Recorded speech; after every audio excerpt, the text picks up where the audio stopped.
Что могло напугать ее так сильно, что вы обнаружили, как она кричит и переполошивает всю больницу? Медсестра Мабин, медсестра с более чем 20-летним опытом работы, и за последние 2 десятилетия она никогда не видела ничего, что напугало бы ее так сильно, как то, что она увидела в палате девочки, известной как спящая красавица. Спящая красавица. Интересно знать, что на протяжении более 15 лет эти два слова буквально резюмировали и описывали историю нашей главной героини, Луз Марии.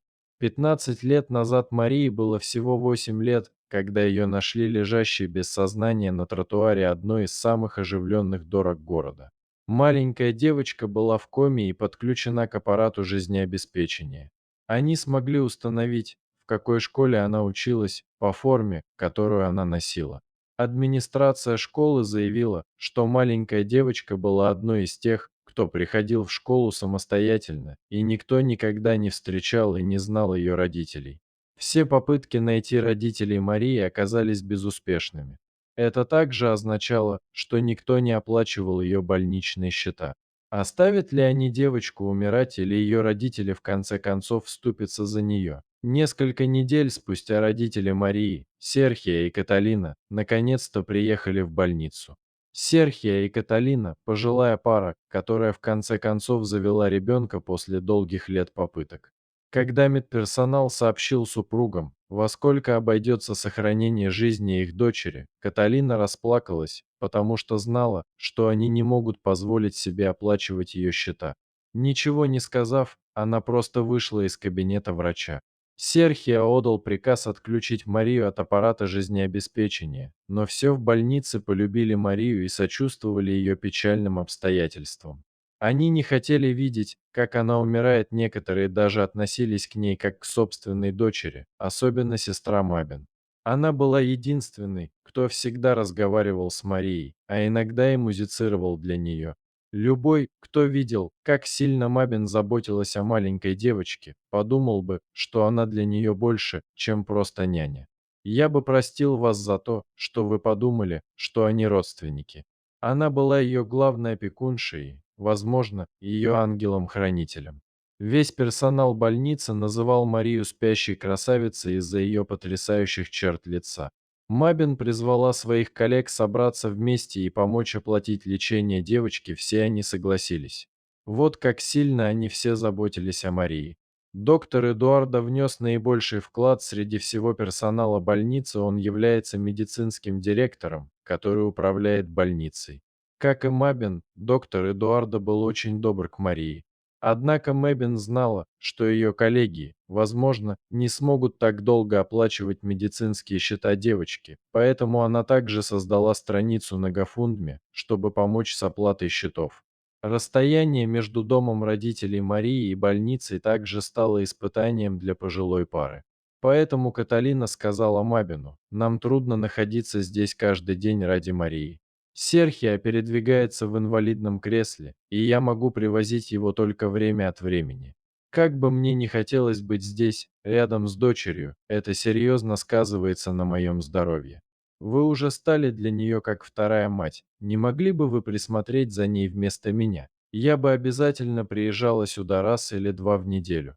Мабин согласился, и для него было честью нести ответственность за Марию. Несколько месяцев спустя Каталина скончалась. Ее дочь Мария находилась в коме уже более 14 лет, и большинство людей потеряли надежду, что она когда-нибудь придет в сознание. Серхио и Мабин были единственными, кто сохранял оптимизм. Мария больше не была маленькой девочкой, она выросла и стала красивой женщиной. И все же она пропустила все свои юношеские годы. Она никогда не ходила в старшую школу и не присутствовала на выпускном вечере, и когда или если она проснется, Мария будет чужой в своем собственном теле, в новом мире без своей матери и с обязанностями, неожидаемыми от молодой женщины.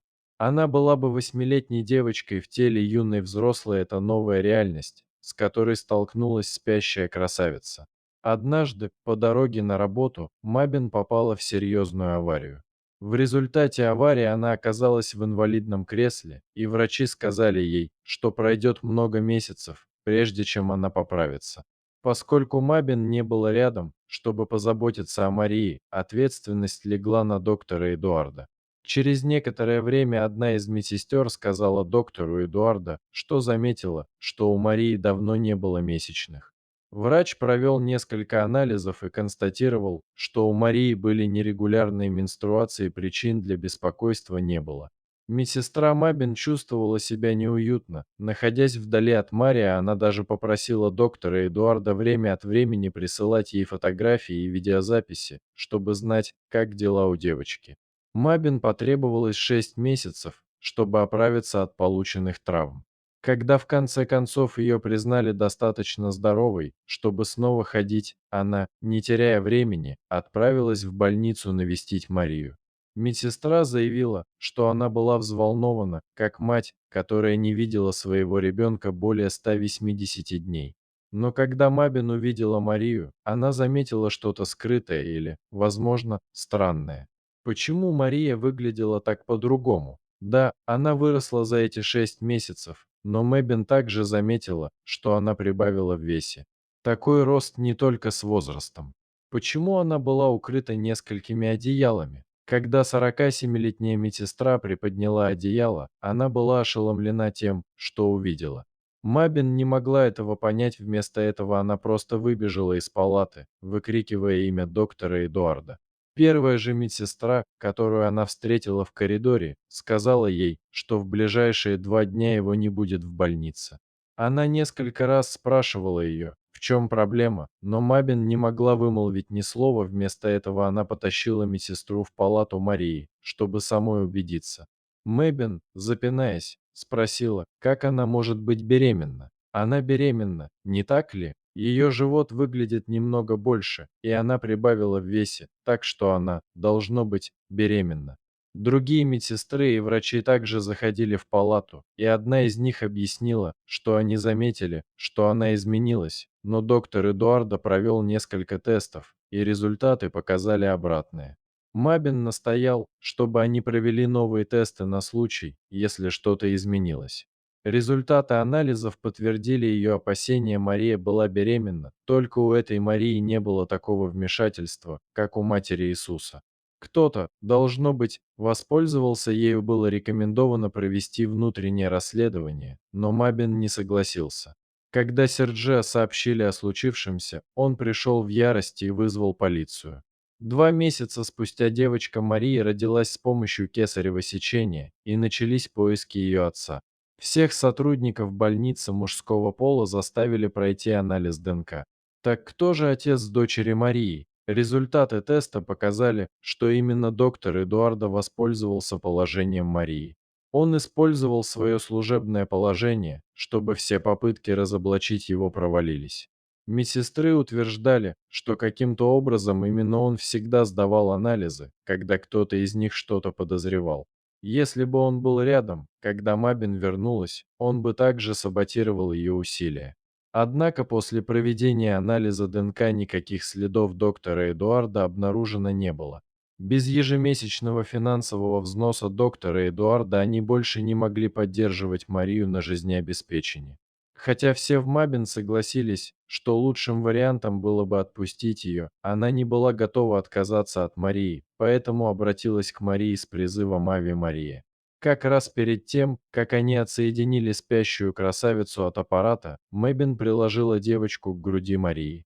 Малышка не могла перестать плакать, но через некоторое время она успокоилась на теле своей матери. Казалось, что тело Марии успокоило бурю.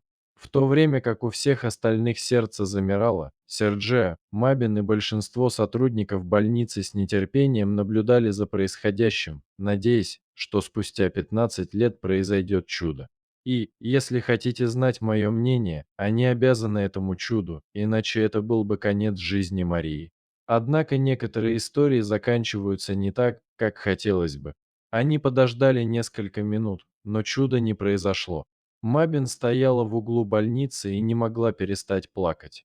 Несмотря на то, что она изо всех сил сдерживала слезы, одна из медсестер взяла ребенка на руки, который уже заснул. Когда все смирились с судьбой, маленькая девочка снова заплакала, и вот тогда-то это и случилось. Словно феникс, восставший из пепла, Мария впервые за 5400 дней снова открыла глаза. Все, что она сказала, было воды. Хотя жизнь Марии уже никогда не будет прежней, Серхио, как и Мабин, был счастлив, что его дочь вернулась. Думаю, мы можем назвать спящую красавицу и ее дочерью тоже. Что вы думаете об истории Мабин и Марии? До следующего раза. Берегите себя.